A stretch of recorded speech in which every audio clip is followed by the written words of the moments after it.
ICI announces the formation of a major new business to boost the company's ability to compete in an international market. It's called ICI Specialties. It'll become one of the strongest specialty chemical businesses in the world.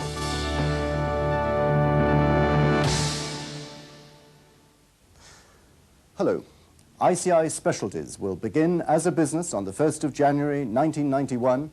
It'll employ 12,000 people and have an annual turnover of about £1.5 billion and provide a focal point for ICI's future growth in specialties.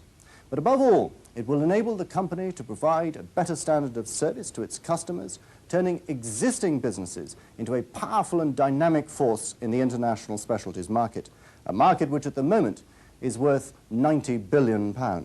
It'll be formed from the following businesses: colours and fine chemicals, apart from aniline and derivatives, the businesses that make up ICI Specialty Chemicals, part of chemical products of ICI C&P, principally surfactants, the resins business of ICI C&P, and ICI Biological Products. In addition, the fine chemicals manufacturing organisation will be linked to ICI Specialties as it is at present with colours and fine chemicals. This is a major change in the structure of ICI, and a host of questions need to be answered. Later in the programme, I'll be talking to the chairman of ICI, Sir Dennis Henderson. But first, we look at what the future structure of ICI Specialties will be, and hear from Rodney Brown, who will be heading up the new organisation, about how he sees it developing. ICI Specialties headquarters will be based in the north of England at Blakely near Manchester. Rodney Brown will be the principal executive officer in charge of the new business with 4 directors: Kaya Naprastak, Hugh Donaldson, Alan Spall and Lance Ziering, who will be president of ICI Specialties in the United States and based at Wilmington, Delaware. These directors will operate as a business team to manage the entire new business.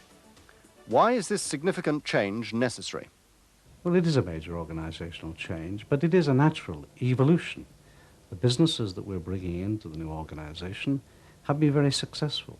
They're market-focused, they're all customer-oriented, but I think they've gone most probably as far as they can.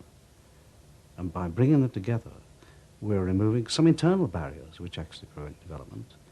We're actually bringing to a cohesive, a unified group which will be a more powerful force in the world specialties market. And of course, we're also bringing together to underpin and to support these businesses a much more powerful research and technology base. So what exactly will each of the businesses contribute to ICI Specialties? Colours and Fine Chemicals operates in nearly 90 countries and has some 2,000 products. It has become one of the world's top suppliers of dyes and pigments for anything from textiles and leather to paints and plastics. Its large aniline and derivatives business is to transfer to ICI C&P, where it can be further developed.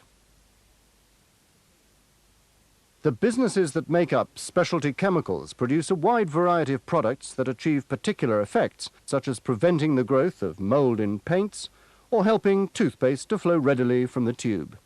These businesses have recently experienced rapid growth in markets as varied as personal care products to mining and transportation.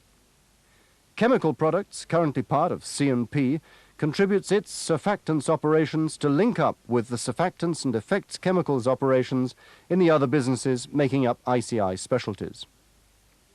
Also from C&P is the developing resins business, which supplies a range of resins to the industrial, heavy-duty and architectural coatings industries. Biological Products is famous for its development of genetic profiling and the world's first biodegradable plastic made from renewable resources. Its skills in fermentation, microbiology, biochemistry and process engineering will enhance ICI Specialties' range. The Fine Chemicals Manufacturing Organisation will provide a service to the new business. Their expertise in manufacturing and process technology will help improve service to its customers in ICI. There's always a danger with any major organisational change that it becomes disruptive. How does Rodney Brown see the new business developing? The first point is nothing's actually changed today, And it is important that all our people continue running the business as it is and meeting our customer needs. But clearly, between now and the end of the year, we have a lot of work to do in getting the organization right. That means getting the new integrated surfactants business together, getting the colors business shaped, and also in consultation with the general managers and the senior functional staff, what is the appropriate lean functional support we need for all our businesses. One key area also we have to do is to bring together that integrated research and technology base. At the moment, it is spread around various parts. In the longer term, and I'm looking now over the next few years, we will gauge our success by our ability to get a bigger share of that huge global specialties market, which is growing 4 to 5% a year. So one measure of success is we will achieve a bigger share of that, and it'll be a profitable share. The other measure of success is that we'll have an organization where the whole of our staff feel they're part of a winning team, that they will have room for their own personal development, so they'll be able to combine both business success and personal satisfaction. And lastly, that wherever people are in the world looking for specialties, we will have established a reputation of meeting, solving customer problems, so that the first port of call will be ICI. And it, of course, it isn't ICI, the roundel. It's the people who are part and who make our business tick. Well, that was Rodney Brown on how he sees ICI Specialties developing. And I'm joined now by Sir Dennis Henderson, chairman of ICI as a whole. Sir Dennis, Rodney Brown said there that it was a natural evolution to group the companies together. Is that how you see it? I see it as a very important development that has considerable significance for the ICI group, and I think timing is always of the essence, and the moment to do this is right. Why now? The constituent parts that form this group have all done extremely well individually, but by pulling them together, we will have a stronger technological base, we will have more commercial focus, and probably most important of all, we will have a better international cover to satisfy the global customers that we have to serve. You said there that the companies individually have been doing well, but many people watching this program will be saying to themselves, oh, this is just another cost-cutting exercise and that their jobs are inevitably on the line. Now, aren't they being realistic? Well, they'd be wrong. I mean, let's be absolutely clear that, of course, this new business must operate cost-effectively. But the fundamental momentum behind its creation is to give us a better business with more growth prospects right across the world to service our customers. But there may well be duplication in some areas, and we will have to look very carefully at that to make sure that we operate with minimal costs and maximum service. When you say there may be duplication, what you're implying there is that there may have inevitably to be some job losses. Is that right? It's possible. I mean, if you put together 4 constituent parts, well, fairly clearly you have to look and see if there is an overlap. And I suspect there will be, but we don't expect it to be of any vast dimension. So, Dennis, can I take you on to the method of reorganization that you've chosen?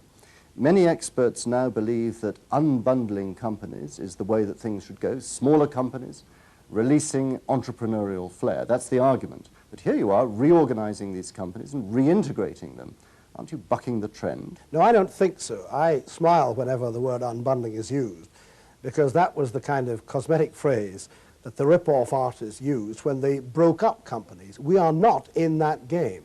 We are about creating strong, viable businesses, not just for the 90s, but for the next century. And we think this kind of grouping with the improved critical mass is absolutely the right way to go. Can you give us some idea of what you expect this new company to deliver? Well, I expect it to continue to grow profitably. It has been doing that in its constituent parts for quite some time now, and it varies according to the particular part. But we would expect it's going to have a higher profit-to-sales ratio and a higher profitability than the ICI group as a whole. The intention is that by focusing on our specialties business, we will continue to lift the performance of the group as a whole. we want to increase the percentage of our profits that come from the higher added value research-intensive businesses. We tend to call them the effect businesses. Now, we've done that very successfully in areas like pharmaceuticals and agrochemicals and polyurethanes, and this is another example. The specialty chemicals business has been growing. We want to see it grow still more in the years ahead and contribute to the change of group shape, which we think is important to ensure our position right through into the next century. Sir Denis, thank you. And that's it for this special program, which has examined the creation of an exciting new business for ICI and all the opportunities that go with it. The launch date is the 1st of January 1991. That's 1/1/91, a particular date to put in your diary. Thank you for watching, and we'll leave you with this last word from Rodney Brown. I am very clear that our businesses are going to be the focal points, that we want an organization which can tap and develop people themselves, their own personal potential, not only for their own personal satisfaction, but also, of course, to achieve the business aims. Now, time will tell. I believe we'll achieve it. And I hope that people will find, as we get the thing bedded in and running, that they really feel members of a worldwide team finding personal satisfaction and fun in giving better service to even more of our customers.